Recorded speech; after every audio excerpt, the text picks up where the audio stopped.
y'all did y'all miss us? Because we sure missed you. Look, watch, like, and subscribe to our YouTube channel at Sister Sis 1988, as well as follow us on all our social media platforms at Sister Sis 1988.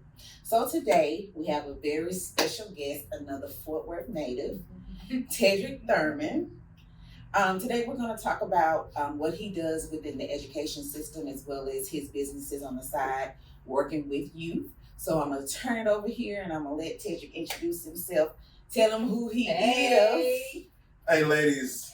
I appreciate y'all having me. Okay. But yeah, like she said, I'm Tedt Thurman. I'm a long educator. I've been in it about 20 years in the game, 20 plus years, because I've been in it since I was 19 years old. In Richmond, the enrichment side. So it started out with the Boys and Girls Club, went from that YMCA on to education, and I did it even when I was in college. I was playing ball. I still worked at the Boys and Girls Club in Houston, in 3rd Ward.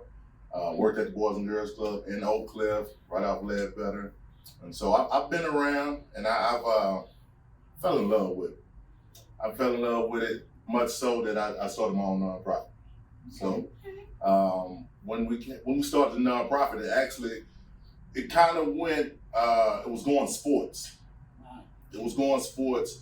A friend of mine was actually playing professional football, and we kind of collabed up, and I dropped the ball. I'm gonna say me. I fumbled the ball, fumbled the bag on some getting information, and came back, regrouped, started Ready Leadership Outreach, aka Ready Kids. So that's it in a nutshell. Right now, I'm not only running the nonprofit, but I am an educator as well.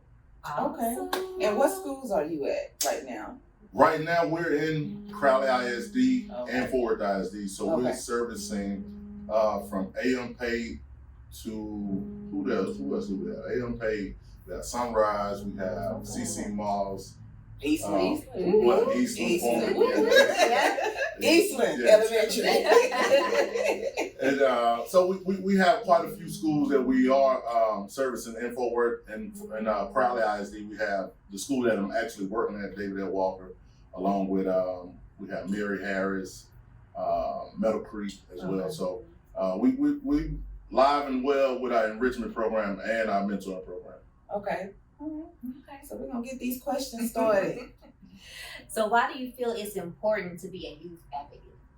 You know what? I think it's important. I'm not gonna say I think. I know it's important to be a youth advocate because myself, where things that I needed, things that I needed as a young man, I'm able to provide those services.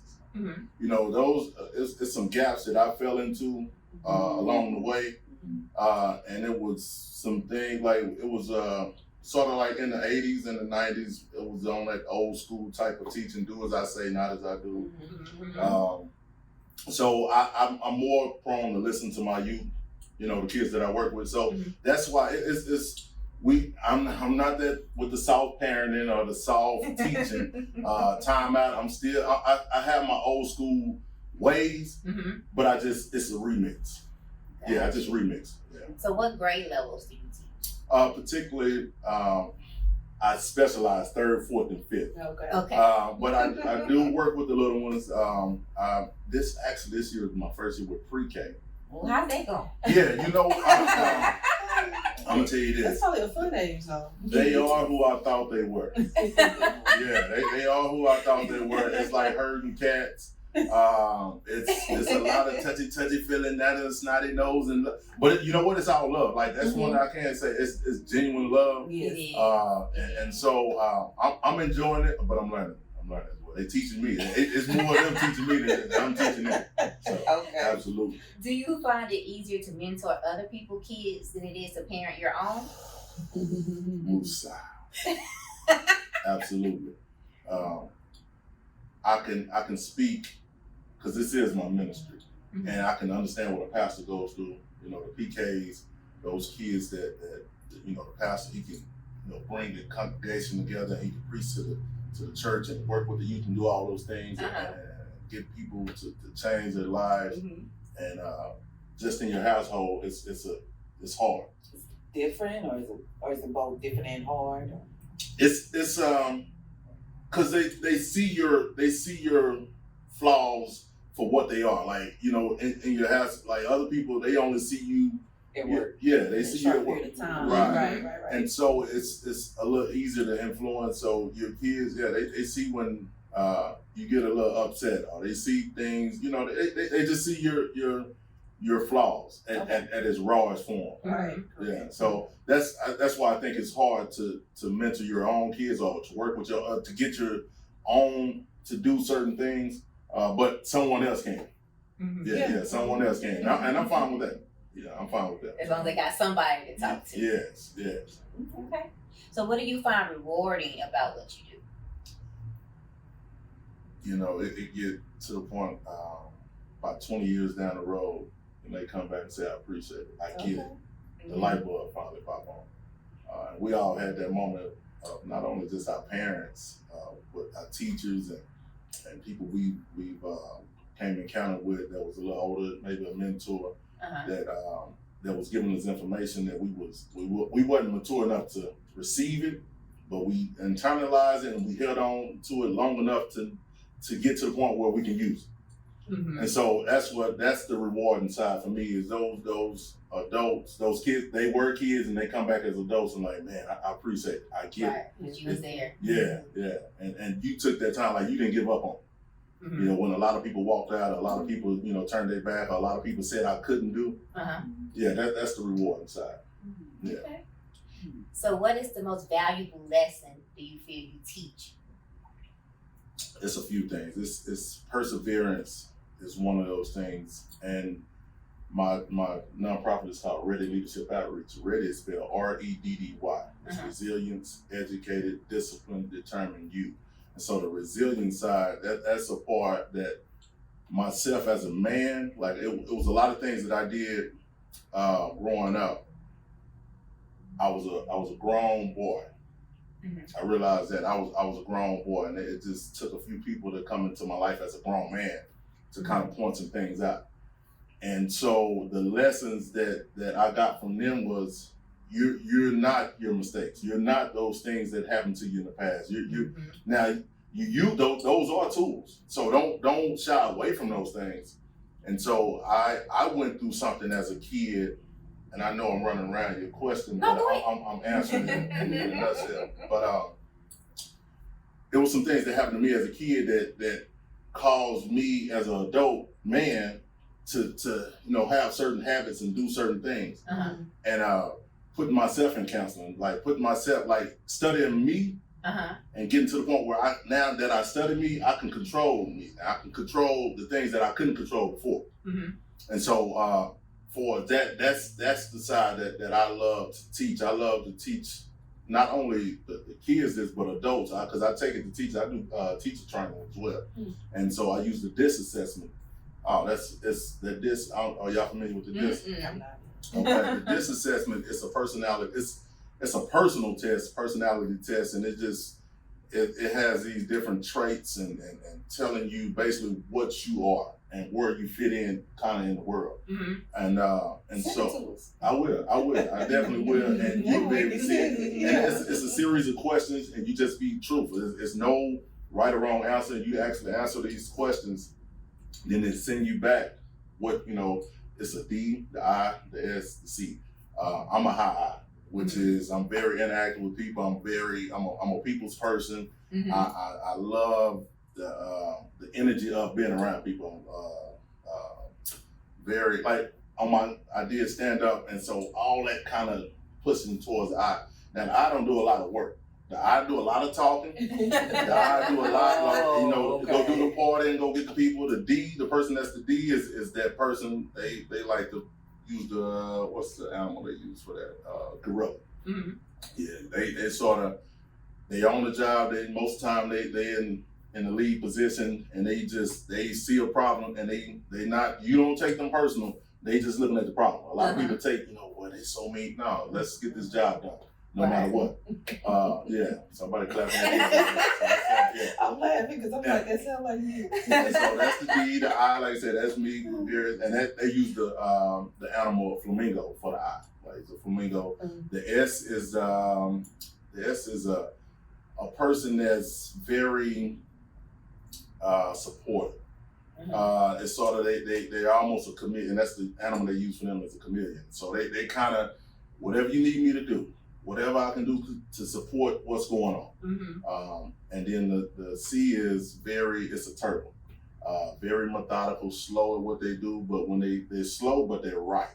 And so, and it shows how to interact with each letter and how they interact and how they interact. And so I use that for team building. I use that even when principals are hiring for teachers. Like you want to have each letter on it. You don't want to have, if you have a bunch of eyes on there, you're not. The kids they'll be hyped and be ready to go, but they won't get no work done. These, they'll be drained because someone just been on them and on them. You know, they can't get nothing right. The C will be more of a, hey, everybody just kind of moving slow. So everybody kind of, it takes everybody to make the program work. Yeah. So that's the DISC assessment it's been a game changer for me, like a major game changer. Okay, I have to share that with Yeah. you. I know. You should have brought it. Yeah. We can see what letter. I send you a link. You take the test, and then we'll just actually chop it up and go over. Okay. Yeah. Okay, so why are you so passionate about what you do, and what events happened in your life that brought you to have this passion? The passion comes from myself not being very well, a very good student. And I used to be ashamed of it because I didn't get it, you know. I flunked the first grade.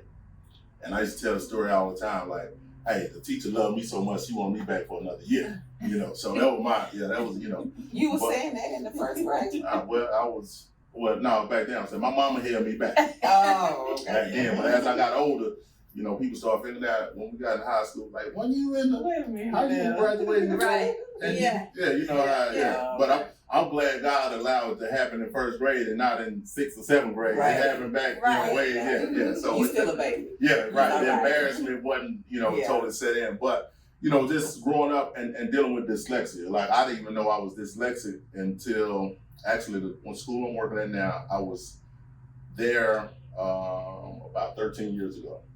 And we did a training. And as he was talking and he was explaining, I stood up like, man, that's me. Like, wow, that's me. All this time I just thought I couldn't get it. I couldn't, you know, and I struggled. I mean, I ended up getting my college degree, but I just struggled. Like, I struggled through school. I struggled. The only time I felt freedom was on the football field, on the basketball court, or running track. That's the only time I felt like I was in control. And so, but that was the good thing about it, I had to have the grades in order to do what I wanted to do, you know, play sports. Right. And so no pass, no play played in my favor. If I don't have that, I'm not here talking to you right now. So that's where my passion come from. That's where the enrichment program came from, because that's what we do. We come into the schools, elementary. And I really emphasize on elementary because it's nothing in, like, if you're a fighting warrior, a penguin, a panther, whatever your mascot is, you don't have anything to hang it on. Like, it's no pride that's connected to it other than the STAR test, you know? So I said, let's go in and put this, you know, put sports in there. Let's put competition. You know, we have basketball, we have soccer, we have flag football, we have esports. We use esports. We brought fashion in where kids, they do what do you call that when I'm not the fashion guy. That's all I'm wearing this week. But style. Stylist, yeah. So they'll come in, they'll style their teacher.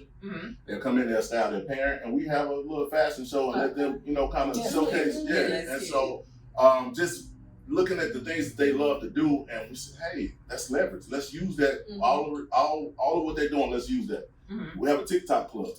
They come in and teaching them how to promote on TikTok. Hey, we want to sell shirts, a lemonade, whatever it is that you, and we're gonna teach you how to promote, how to do things, how to be an entrepreneur through social media. You're already on there, so why not use it? So I'm just using what they have, what they're already on, and just leverage it on our campus. And so that's where the passion came in. And the other thing is, I struggle with, you know, sexual abuse. I was molested as a kid, and that was that tug of war, not figuring out, like, I was 32, 33 years old before it was my ex-wife had mentioned it to my mom, because that was the only person I said it to.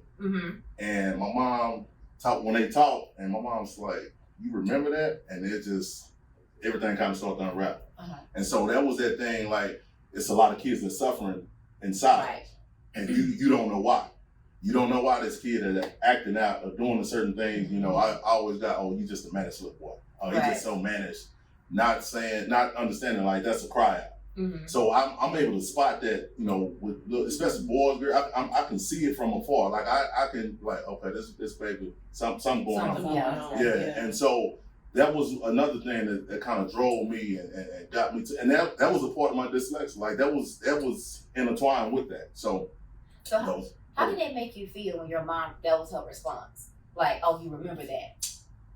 Well, me being an educator and understanding old school ways of the past where things were swept under the rug and maybe they'll forget, that was taught to them.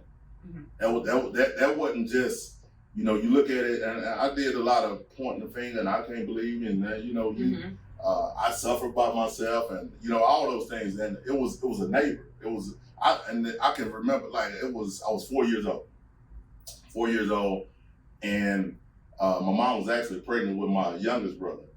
And so I was outside in the front yard riding on the big wheel. Like I can tell you what I had on, some red overall, like it was vivid. And they lured me over. This one, you had the Atari. I think it was Atari video game. And it kind of lured me into the house, and that's how it happened.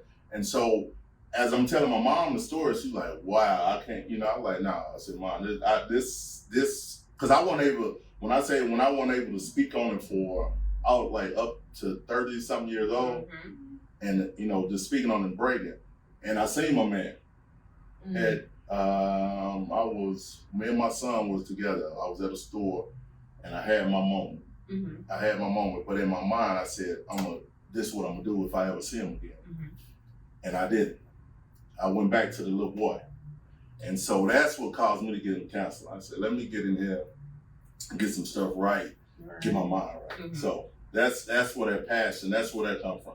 So when you saw him, it's kind of, you kind of folded. I froze. I went back to the 4-year-old little boy. Yeah, went back to the 4-year-old little boy. And like pulling my son, my nephew was with me, and he was like, when we got to the house, he was telling my mom, I don't know what happened, uncle, something going on. And it was, you know, we just kind of opened up and talked. Yeah. So yeah, that was a pivotal moment. That was a moment I needed to have. I think it wasn't closure, but it was a moment I needed to have. I had my moment with God with it, you know. It caused friction and just in relationships, period. Like just me in relationships, definitely even in my past marriage, it causes, you know, friction. And once it came to light, I was able to internalize it. Let me sit down. I'm glad I had a good group of men around me. I was traveling at that time with Eric Thomas. I don't know if y'all familiar with Eric Thomas, E.T. Yeah. Hip Hop preacher. And so we were traveling, and I remember we had a Sunday call, and I was going through my divorce, and I just broke. Like it was a man, cause we do it every Sunday morning. And I remember them, like, you know, it was a couple of cats on the call, bro. I was like, hey man, I'm gonna call you on, you know, offline. And we just had a talk, and I went through a year of just healing. And at that time, I was going through a divorce, and my oldest brother was passing away at that time. So I was just getting hit. And that was that moment, like it was just a real breaking moment. It was one of them I needed to hit rock. That was my rock bottom at that time. That was my rock bottom. I needed to hit that area. And it now coming out of it, I remember this me praying and just really internalizing things. I had a lot of alone time. I was sleeping in my truck. I went on a moment of just, you know what, I'm gonna sleep in my truck. I messed this up, I'm gonna get it right. I didn't want my mom in my business, my dad in my business. I didn't want, you know, I went and laid my head over my friend's house here and there, one of my co-workers, ex-college teammate. And so I was just having my moment. I said, let me just, I didn't tell anyone what was going on. And I remember God just said, like, just go in the house and just go. I went back in the house. They was actually renovating the house. Went back in the house, went back in the same room, just had the house where the experience happened. I had a moment. And that was my moment of just releasing that junk, just getting it out. And then just kind of regrouping, putting some things back together, putting some pieces back in and revamping. Wow, and I'm still speaking. I'm still traveling. I'm still, on the road. I'm still doing these things and just able to just kind of grasp some things and get some things, internalize some things. And I needed that moment. That was way off subject. That was way off. It was off subject, but it was on subject. It shows your journey to getting here. Yes. And I will say, like, I think with your experience within the Black community, it's just people still have not learned how to really sit down and talk about that. It's still unable. It's just like people, and I think that needs to be something that the community changes because it's going on so rapidly now. You got kids, doing it. They're repeating what has been done to them to other children. And so I think that it just needs to be a change, something you and your group maybe could possibly do, introduce an open door where it's not so hush mouth and don't nobody say nothing. Right. You see what I'm saying? Because I believe if maybe you had been able to talk or tell or whatever the case may be, and everybody would just really sit down and listen, it may not have done you so bad. Right. You know what I'm saying? And I applaud you for persevering over that situation. Right. Counseling. You said you went to counseling? Yeah. Oh, Yeah. That's another thing. As a Black man, because that needs to be promoted in the Black community too. Yeah. There's nothing wrong with a couch at all. It's not. Actually, I started to enjoy it. Like I went to the point where I was enjoying it because I was finding myself. Like I was so lost. Like it was this journey. I was all over, just kind of growing up all over again. And then it just gave me those things. It cleared. The smoke was kind of clear because I knew, okay, this was happening because this had happened. Right. This and why things were the way they were. Yeah. And for you me, have a better understanding of yourself. Yeah, and start taking the blame away from people. And I just remember me just I was always tucking my tail and running when things weren't going right. I would tuck my tail and run. Even kids are transferring now in college, but I was doing that back when I was playing college ball. I'm like, man, they don't know who I am, man. I was all state. I did this, and the next year, then I went to another school. Oh man, and now I'm looking at myself. I'm like, you know what? I got to be the problem. Because now I'm going somewhere and it's the same thing and I'm saying the same thing and so it's one of those things where I had to stop, and that's what I'm saying, like God had to put me in a moment of like that you hit that rock bottom moment and you got to do the soul searching and self searching and start to dissect yourself, and so that was oh man, yeah, I'm loving me right now. I'm like I love me some me right now. Yeah, that's good. Yeah. All right. So are there any programs or changes you would like to see implemented or put into place in the schools? The test part. The test, I think if we can just rid ourselves of the test, and I understand why test, but I think and I see some of the things now that they're starting to do. So I know they've not taken out, but they have some accommodation for some certain kids that you may not read well or you may not write well, but now you can verbalize. I said, man, I wish they had that when because I can talk. Like it's one thing I can talk. My academic, reading and writing, but you give me the microphone. Oh, I'm definitely Tedt go talk. I'm gonna talk. I said, you can talk. So you ask me a question, I can answer it just like what we doing. Right. I said, I'd have been graduated with honors. Yeah, absolutely. So, but that for the testing, and I think school is too long. I think the hours of school are too long, and I think, well, I'm not gonna say the hours. I think the academic side of it. To me, kids shut down around 12, 1-ish. Around, after lunch, they start to shut down. That's the side where you have just nothing but enrichment. I said, let's go 8 to 12 or 8 to 12:30, and then let's do club. Let's do enrichment. Let's do something that they enjoy doing. So entrepreneurship, sports, all of it's so many different things that our kids at this point that they can tap into, and I think when you tap into those areas, you tap into their genius. You know, you tapping into those areas that they're interested in. Because I want to go to school and do something I'm interested in. I don't want to just have to sit down in a desk and sit. Now, I've seen some schools, you know, you go in the classroom and it look like this. Mm-hmm. I do like that. I like that, you know, some people getting out of the traditional classroom. They're starting to have kind of school without walls. I love that. And just changing the setting. But those are the things that I would change. Okay. Yeah. Well, Tetra, that was very filling. Thank you so much. I appreciate it. Thank you so much. So, until next time, there is strength in sisterhood And supporting sisterhood. Bye. Okay.